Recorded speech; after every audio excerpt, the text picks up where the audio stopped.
திருமறை நேரம் Bible Hour presented by the National Bible College. கிறிஸ்துவின் சபையார் உங்களை வாழ்த்துகிறார்கள். Satellite Bible School. வணக்கம் வேத மாணவர்களே, கிறிஸ்துவுக்குள்ளனுடன் சகோதர சகோதரிகளே, தொடர்ந்து நீங்கள் கேட்டுக்கொண்டு வருகிற இந்த பாடம் உங்களுக்குள் பெரிய மாற்றத்தை உண்டாயிருக்கும் என்று நம்புகிறோம். அதன் தொடர்ச்சியாக இன்றைய நாளிலே 7வது பாடமாக தேவ மனுஷனாகிய எலிசா என்பவரை குறித்து இன்றைய நாளிலே நாம் விரிவாக படிக்க இருக்கிறோம். எனவே தொடர்ந்து நிகழ்ச்சியை பாருங்கள், சொல்லப்படுகிற வசனங்களை குறித்து சிந்தியுங்கள், ஜெபம் பண்ணுங்கள். இன்றைய நாளிலும் கூட நமது போதகர் டாக்டர் பீட்டர் சாலமன் அவர்கள் நற்செய்தி அளிப்பார். வணக்கம். தேசிய வேதாகம கல்லூரி மாணவ கண்மணிகளே, தோழர்களே, அருமை பெற்றோரே, உலகளாவிய என் தமிழ் சொந்தங்களே, தி நேஷனல் பைபிள் காலேஜ் வழங்கும் ஆன்லைன் வகுப்புக்கு உங்களை வரவேற்கிறதுல மகிழ்ச்சி அடைகிறேன். அற்புதங்களும் அடையாளங்களும் சாட்சிகள் என்ற தலைப்பில் இந்த பாடத்தை நம்ம கேட்டு வருகிறோம். சயின்ஸ் அண்ட் ஒண்டர்ஸ், விட்னஸஸ் என்ற தலைப்பில் இந்த பாடத்தை நம்ம கேட்குறோம். பழைய ஏற்பாட்டில் அற்புதங்களும் அடையாளங்களும் ஆயிரமான சாட்சிகளை உடையதாக இருக்கிறது. மோசே செய்த அற்புதத்தை எத்தனை பேர் பார்த்தார்கள்? செங்கடல் திறந்து இஸ்ரவேலர்கள் 6 லட்சம் ஆண்களும் 6 லட்சத்துக்கு மேற்பட்ட பெண்களும் குழந்தைகளும் அந்த சமுத்திரத்தை கடக்கும்போது அந்த சமுத்திரம் 2ஆக பிரிந்ததை எத்தனை பேர் பார்த்தார்கள்? கூடுதலாக பின்னாலேயே வந்த பார்வோனும் அவனுடைய சேனைகளும் அவர்களும் அந்த சமுத்திரத்தில் இறங்கினார்களே, அவர்கள் அத்தனை பேரும் பார்த்தாங்க இல்லையா? அதான் சாட்சிகள்.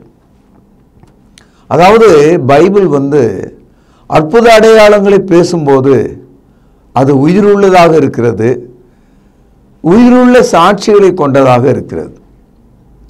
இரண்டாவது, இந்த அற்புதங்கள் எங்கே நடந்தது என்று வரலாற்றை நாம் தேடும்போது காலத்தையும் நடந்த இடத்தையும் நம்மால் புரிந்து கொள்ள முடியும். லெமோரியா என்ற ஒரு கண்டம் இருந்தது, ஆனால் இதுவரைக்கும் யாரும் நிரூபிக்கல. அது மூழ்கி விட்டது இருக்கலாம். ஒரு தோராயமாக பேசப்படுகிற வார்த்தை. செங்கடல் இன்றைக்கும் இருக்கிறது. இஸ்ரவேல் கடந்து எகிப்து தேசத்துக்கு போனார்கள் என்ற தகவல் இன்றைக்கும் நாம் படிக்கிறோம். எகிப்து என்ற ஒரு தேசம் இன்றைக்கும் இருக்கிறது. அன்பு சகோதரர்களே, நேற்றைய பாடத்தில் எலியா என்பவனை குறித்து நம்ம படித்தோம். அவர் செய்த 6 அற்புதங்களை குறித்து படித்தோம். இந்த எலியா கடைசி காலத்தில் கர்த்தரிடத்தில் ஒரு கண்ணீரோடு ஒரு கருத்தை சொல்லுகிறார். என் பிராணனை என் எதிரிகள் தேடுகிறார்கள், என்னை கொண்டு போட விரும்புகிறார்கள், போதும் ஆண்டவரே என்னை எடுத்துக்கொள்ளும் என்பது போல அவன் பேசிவிட்டான். அது மட்டுமல்ல, பாகாலுக்கு முழங்கால் படியிடாத நான் ஒருவன் மாத்திரம் மீதியாக இருக்கிறேன் என்பது போல அவன் பேசிவிட்டான்.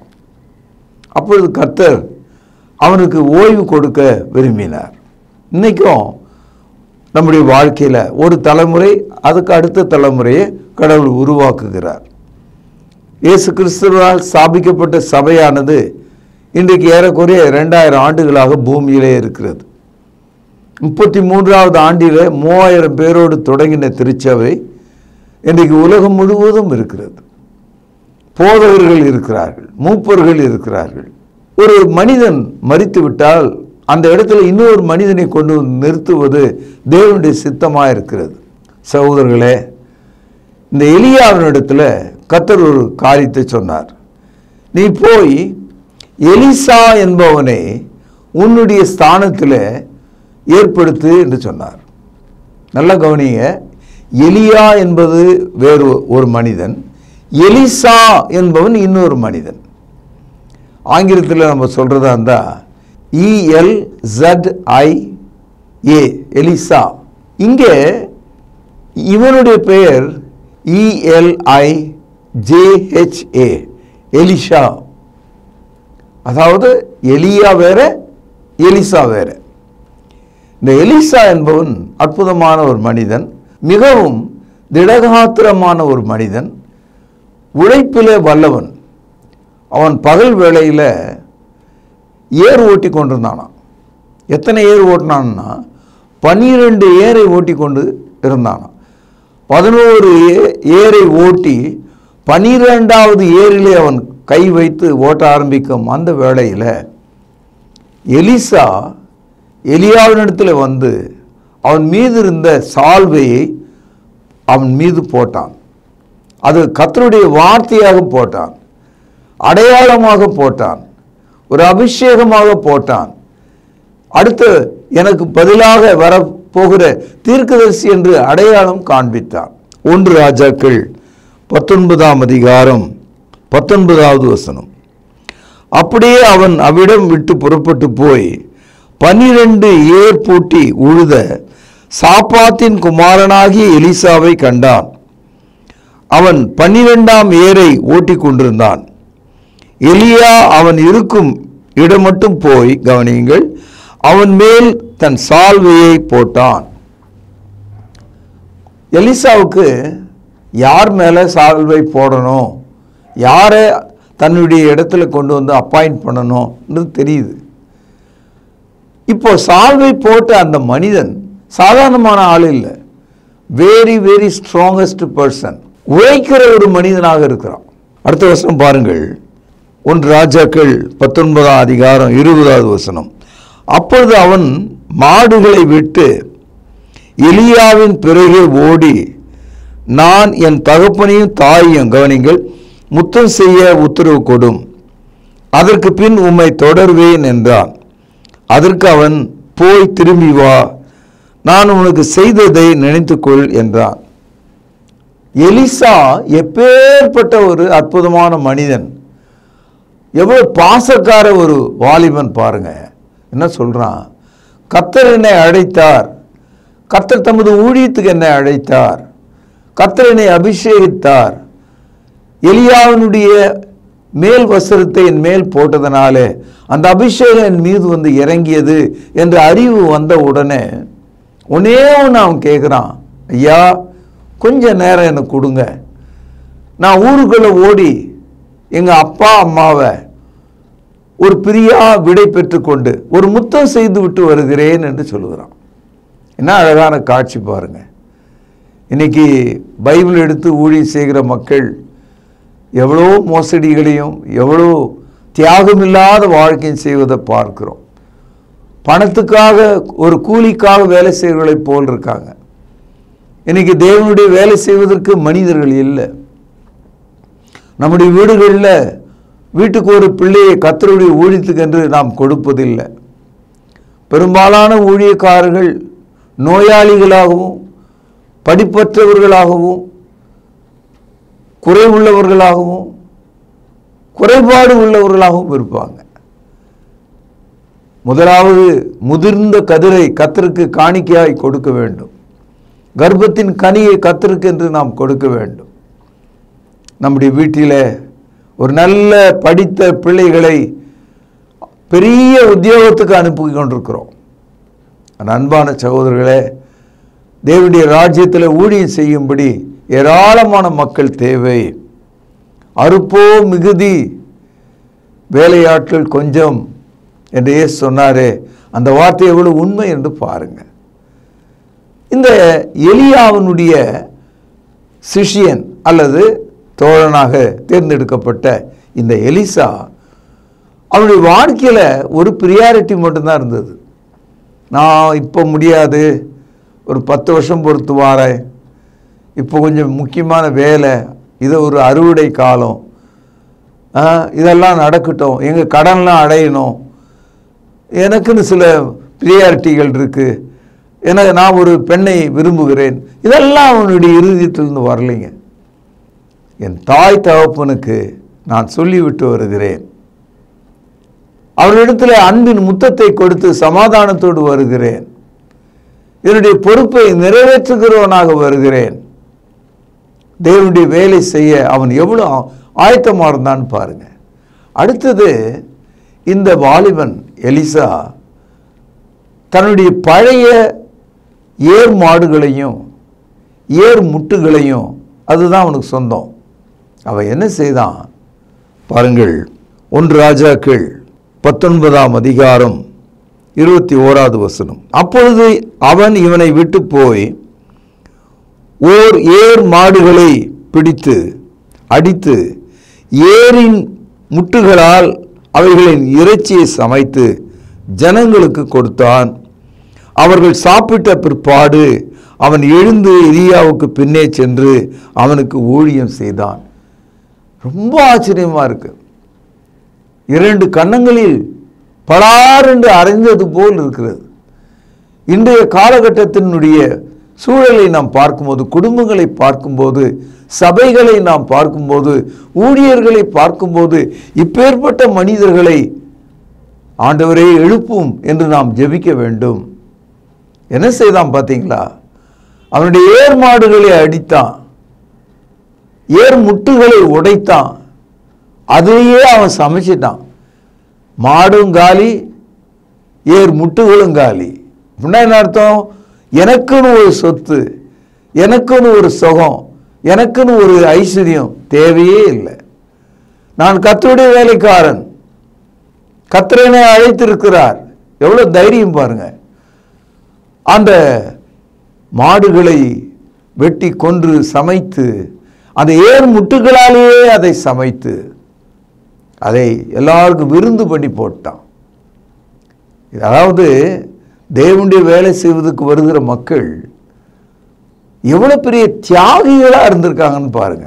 பங்கு சந்தையில் பணத்தை போட்டு வைக்கிறதும், எஃப்டியில் பணத்தை போட்டு வச்சுக்கிறதும், வீட்டு பத்திரங்களை கையில் வைத்து கொண்டிருப்பதும், ஏராளமான தங்கம் முதலான பொருட்களை சேகரித்து வைத்துக் கொள்வதும் இன்றைய ஊழியக்காரர்களுடைய வெளிரங்கமான கேவலமான ஒரு நடக்கையாக இருக்குது.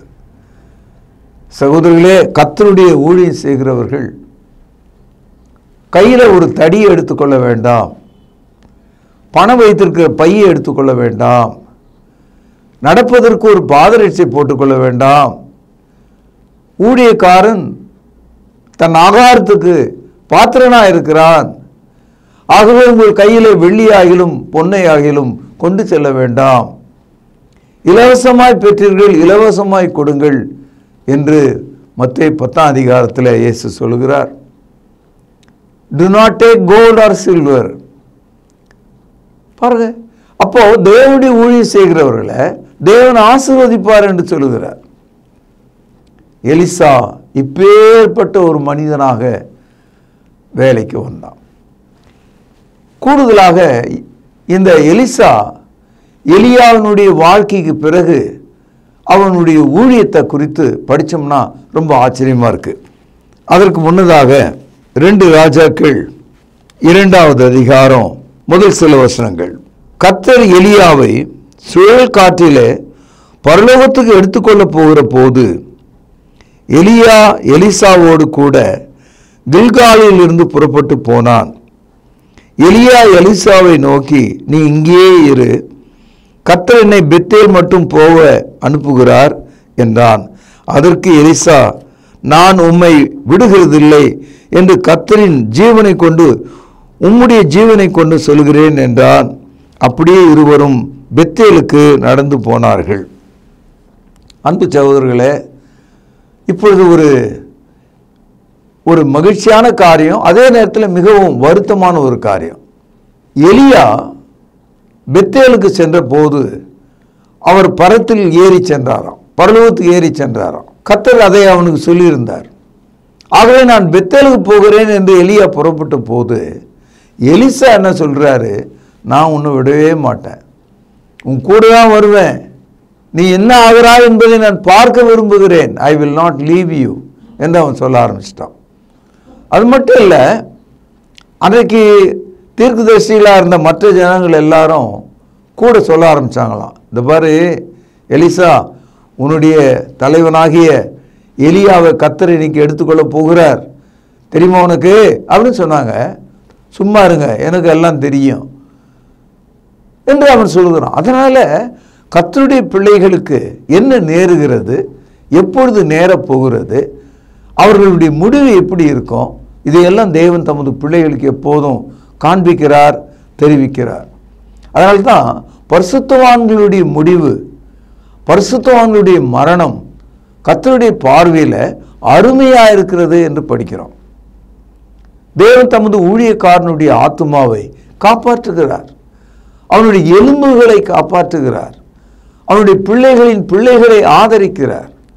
வானத்தையும் பூமியும் உண்டாக்கிய கர்த்தரிடத்திலிருந்து ஒத்தாசி அவனுக்கு தருகிறார். என் அன்பு சகோதரர்களே, எலிசா எலியாவை பின்தொடர்ந்து போனான். அப்படி போகும்போது சும்மா இங்கே இருன்னு எத்தனை வாட்டி சொன்னாலும் கேட்குறதா இல்லை. அவனோடு ஒட்டிக்கிட்டே இழைத்து கொண்டே போக ஆரம்பித்தான். ஏய் இங்கே நில்லுப்பா, நான் அங்கே போகிறேன் அப்படின்னாலும் கேட்க மாட்டான் அவன். இந்த உறுதி நமக்கும் தேவை. கர்த்தரை விட்டு விலகாத இறுதியை நமக்கு தேவை. நாம் இங்கே ஓய்வெடுக்கக்கூடாது. கர்த்தருடைய வேலைக்கென்று வந்த மக்கள் ஓய்வு அற்றவர்களாக கர்த்தரையே நம்பி அவருடைய வேலைக்காக போய்கொண்டே இருக்கிறவர்களாக இருக்க வேண்டும். 2 ராஜாக்கள் 2வது அதிகாரம். எலிசா எலியாவின் இடத்துல ஒரே ஒரு காரியத்தை அன்பாக கேட்டான். சில பேர் என்கிட்ட, ஐயா உங்கள் கையில் இருக்க பைபிளை கொடுங்க, நான் ஊழியம் செய்ய விரும்புகிறேன். ஐயா உங்கள் வீட்டில் இருக்கிற நல்ல புத்தகங்களே எனக்கு தாருங்க, நான் ஊழியம் செய்ய விரும்புகிறேன். மக்கள் ஏதாவது ஒரு நல்ல காரியங்களை கேட்பது வழக்கம்தான். ஆனால் இந்த எலிசா எலியாவினிடத்தில் கேட்ட அந்த ரிக்வஸ்ட், அந்த வேண்டுதல் ஹார்ட் அட்டாக் வர மாதிரி இருக்கும். சகோதரர்களே, நான் உங்களுக்கு உண்மையை சொல்கிறேன். என்னுடைய 60 ஆண்டு கால ஊழியத்தில் என்னிடத்தில் வளர்ந்த ஊழியக்காரர்களை எப்படி ஆசீர்வதிப்பேன்னா, 1000 மடங்கு கடவுள் உன்னை ஆசீர்வதிப்பார் என்று தான் நான் சொல்லுவேன். அதனுடைய அர்த்தம் என்னன்னா, நான் ஒன்றும் எடுத்து அவனுக்கு ஒன்று கொடுக்க போகிறதில்லை, கர்த்தர் கொடுப்பார். கர்த்தர் கொடுப்பார் என்று சொல்லுவதற்கே வாயில் என்ன கஞ்சதானம்? ஏன் வாய் திறந்து நல்ல வாழ்த்துதலை சொல்லக்கூடாதா? என் அன்பு சகோதரர்களே, கர்த்தருடைய வேலை செய்ய போகிற மக்களை பார்த்து நீங்கள் வாழ்த்த வேண்டும், அவர்களுக்கு ஆசீர்வாதங்களை சொல்ல வேண்டும். You must bless the servant of God. இந்த எலிசா எலியாவினிடத்துல ஒரு ஆசீர்வாதத்தை கேட்கிறார். ரொம்ப ஷாக்கிங்கான ஆசீர்வாதம். என்ன கேட்கிறார் பாருங்க. 2 ராஜாக்கள் 2ஆம் அதிகாரம் 9வது வசனம். பழைய ஏற்பாட்டில் 466வது பக்கம். அவர்கள் அக்கறைப்பட்ட பின்பு எலியா எலிசாவை நோக்கி, நான் உன்னை விட்டு எடுத்துக்கொள்ளப்படும் முன்னே நான் உனக்கு என்ன செய்ய வேண்டியது, என்ன கேள் என்றான். அதற்கு எலிசா, உம்மிடத்தில் உள்ள ஆவியின் வரம் எனக்கு இரட்டிப்பாய் கிடைக்கும்படி வேண்டுகிறேன் என்றான். எவ்வளோ அற்புதமான ஒரு வார்த்தை பாருங்க. எலியா எலிசா கிட்ட கேட்குறாருப்பா, அப்பா நான் போகிறேன், ஏதாவது உனக்கு என்கிட்ட கேட்கணுன்னா கேளு அப்படின்னா. இப்போ என்னென்ன கேட்கணும் அவன் அப்படின்னு பார்த்தா, எலியாவின் மீது வாசமாக இருந்த அபிஷேகம், பரிசுத்த ஆவி, அந்த வரம் எனக்கு ரெட்டிப்பாய் வேண்டும் என்று கேட்கிறான். ஆங்கிலத்தில் டபுள் த போர்ஷன். ஆபிரகாமுக்கு 1னா எலிசாவுக்கு 2. உண்மையிலே சகோதரர்களே, நீங்கள் எலிசாவினுடைய வாழ்க்கையை படிச்சீங்கன்னா உண்மையிலேயே அந்த வரம் டபுள், இரட்டிப்பான அந்த போர்ஷன் அவனுக்கு கிடைச்சது. உம்மிடத்தில் வாசமாயிருக்கிற பரிசுத்தாவின் வரம் இரட்டிப்பா எனக்கு கிடைக்க வேண்டும் என்று கேட்டானாம். அன்பு சகோதரர்களே, நீங்கள் எப்பொழுதாவது இரட்டிப்பான ஆசீர்வாதம் தாருங்க கேட்கலாம், அதில் பிழை இல்லை. நாம் கேட்பது ஆவிக்குரியதாக இருந்தால் தேவனுக்கு அது பிரியமாக இருக்கும். சாலமோன் ராஜாவான போது தேவன் அவனுக்கு தரிசனமாகி, சாலமோனே உனக்கு என்னது வேண்டும் என்று கேள் என்று கேட்ட பொழுது, ஆண்டவரே எனக்கு ஞானத்தை தாரும், உமது ஜனங்களை நியாயம் விசாரிக்க எனக்கு ஞானத்தை தாரும், அறிவை தாரும் என்று கேட்டான். கடவுள் அதை மெச்சிக்கொண்டார். எதிரிகளுடைய தலையை தாரும், இவனை கொல்லும் அவனை கொல்லும் என்று அவன் கேட்கவில்லை. மாறாக உமது ஜனத்தை வழி நடத்த ஞானத்தை தாரும் என்று கேட்டார். கர்த்தருக்கு அது ரொம்ப பிரியமாக இருந்ததுதான். கர்த்தர் சொன்னார் சாலமோன் இடத்துல, நீ கேட்காத ஐஸ்வர்யம், உன் தேவைகள் எவ்வளவோ அதையே நான் சேர்த்து தருகிறேன் என்று சொன்னாராம். உனக்கு ஞானத்தையும் தருகிறேன், உனக்கு ஐஸ்வர்யத்தையும் தருகிறேன். அந்த ஐஸ்வர்யம் உனக்கு முன்னால் இருந்தவங்களுக்கும் பின்னால் இருந்தவங்களுக்கும் கொடுக்காத ஐஸ்வர்யமா இருக்கும். என்ன மாதிரியான ஆசீர்வாதம் பார்த்தீங்களா?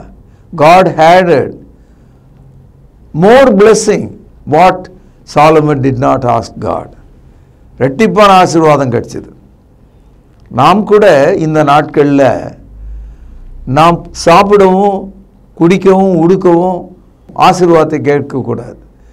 ஆவிக்குரிய ஆசீர்வாதங்களை நாம் கேட்கும்போது, ஆவியை நாம் கேட்கும்போது சரீரத்தின் நன்மைகளையும் அவர் தருவார்.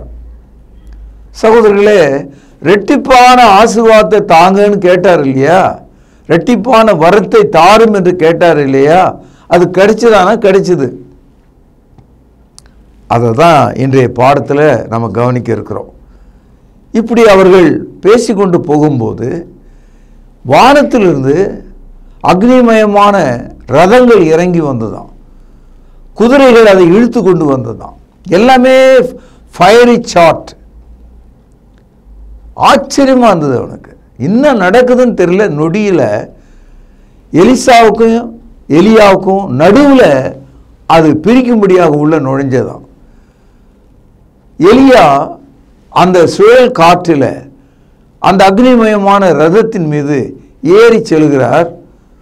தரையில் கால் ஊன்றி எலிசா நின்று அதை ஆச்சரியமாக பார்க்கிறார்.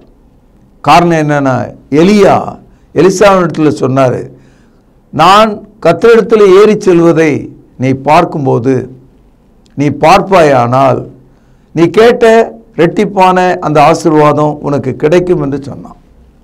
அதுபோல அவன் உன்னிப்பாக எலியா ஏறி சென்ற அந்த காட்சியை பார்த்தான். அது அவனுக்கு கிடைத்தது.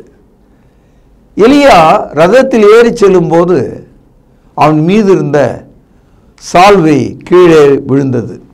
முதல் எலியா எலிசாவை அவன் ஏர் மாடுகளை ஓட்டி கொண்டிருந்த போது அவனை எப்படி அழைத்தான்? தன் மேலிருந்த துணியை எடுத்து சால்வை எடுத்து அவன் மீது போட்டான். அதுதான் தேவன் உன்னை அழைக்கிறார், தேவன் உன்னை அபிஷேகிக்கிறார், நீ கர்த்தருடைய ஊழியக்காரன் என்பதன் அடையாளமாக இருந்தது. இப்போ அக்னிமயமான ரதத்தில் சுழல் காற்றில் எலிசா ஏறி செல்லும்போது அவன் மீது இருந்த அந்த சால்வை கீழே விழுந்தது. கீழே குனிந்து அந்த சால்வை எடுத்து, நான் கேட்ட ஆசீர்வாதம் எங்கே? எலியா ஏறி சென்று விட்டாரே, எனக்கு அவர் கொடுக்கவில்லையா என்பது போல ஒரு கவலை அவனுக்கு வந்தது.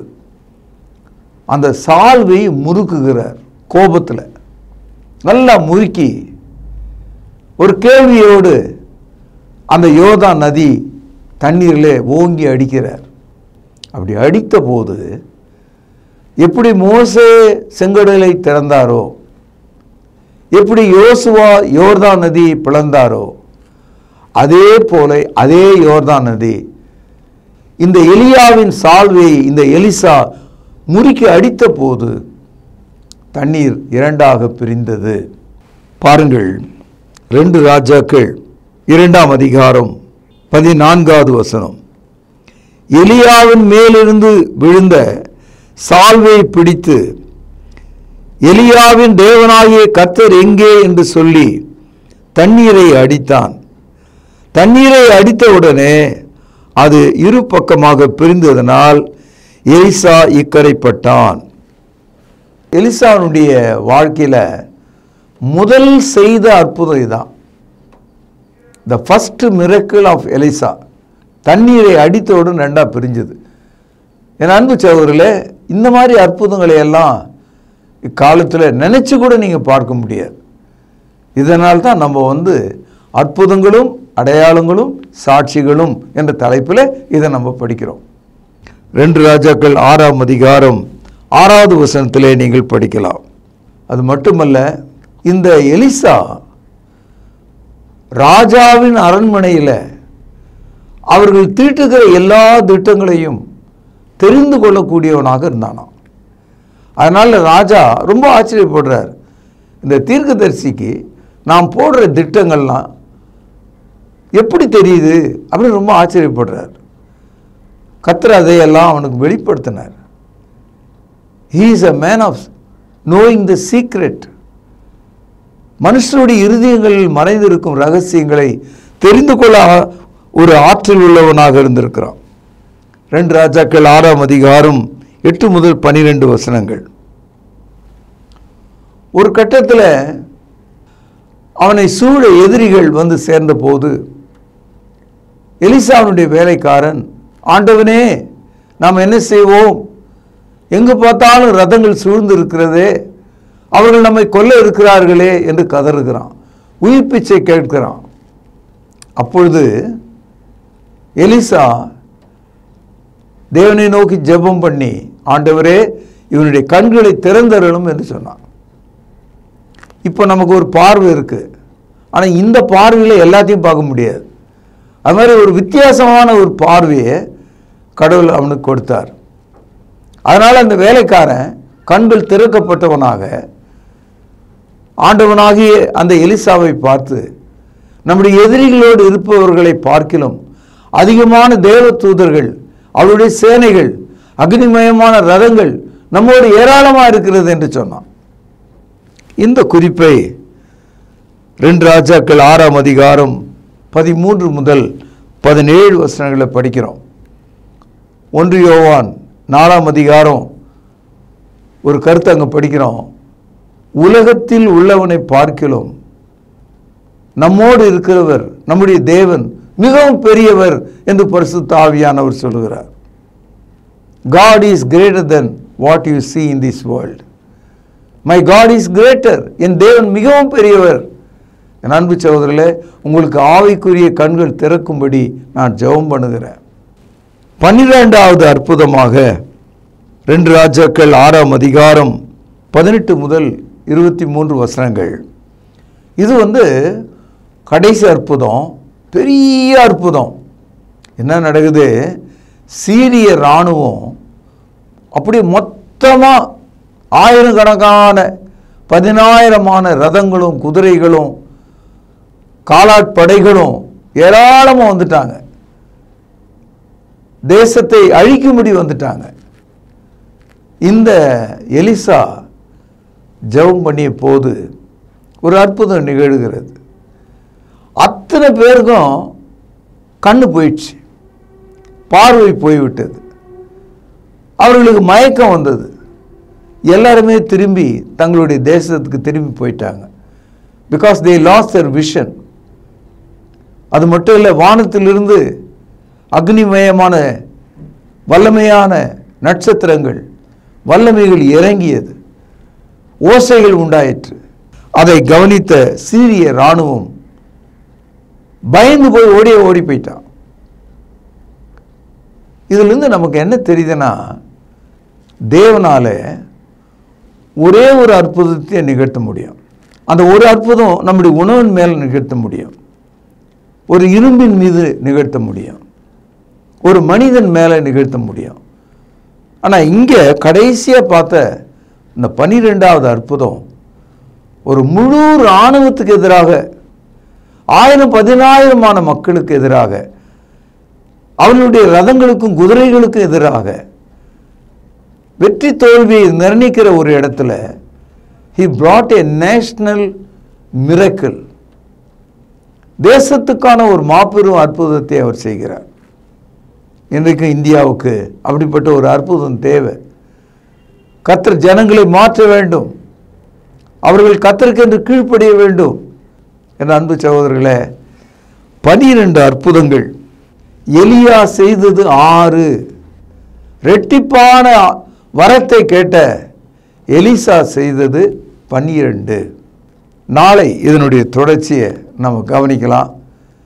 இந்த அற்புதங்களை எல்லாம் நீங்கள் படித்து சுவைக்கும்படியாக, உணரும்படியாக உங்களை கேட்டு இங்கே நிறைவு செய்கிற பிரார்த்தனை செய்வோம். பரலோகத்திலே வாசமாக இருக்கிற அற்புதமான தகப்பனே, உமது வார்த்தைகளை நாங்கள் உணர்ந்து கொள்ள உதவி செய்திருளும். கர்த்தராகிய இயேசுவின் நாமத்திலே ஜெபம் கேளும் பிதாவே, ஆமென். தொடர்பு கொள்ள வேண்டிய முகவரி: திருமறை நேரம், 58 சர்ச் தெரு, குமரன் நகர், சென்னை 6,82,000. தொலைபேசி எண் 044255000882. செல்போன் 9385500882. கர்த்தாவே, தேவர்களில் உமக்குப்பானவர் யார்? வானத்திலும் பூமியிலும் உமக்குப்பானவர் யார்? உமக்குப்பானவர் யார்? உமக்குப்பானவர் யார்? வானத்திலும் பூமியிலும் உமக்குப்பானவர் யார்? வானத்திலும் பூமியிலும் உமக்குப்பானவர் யார்?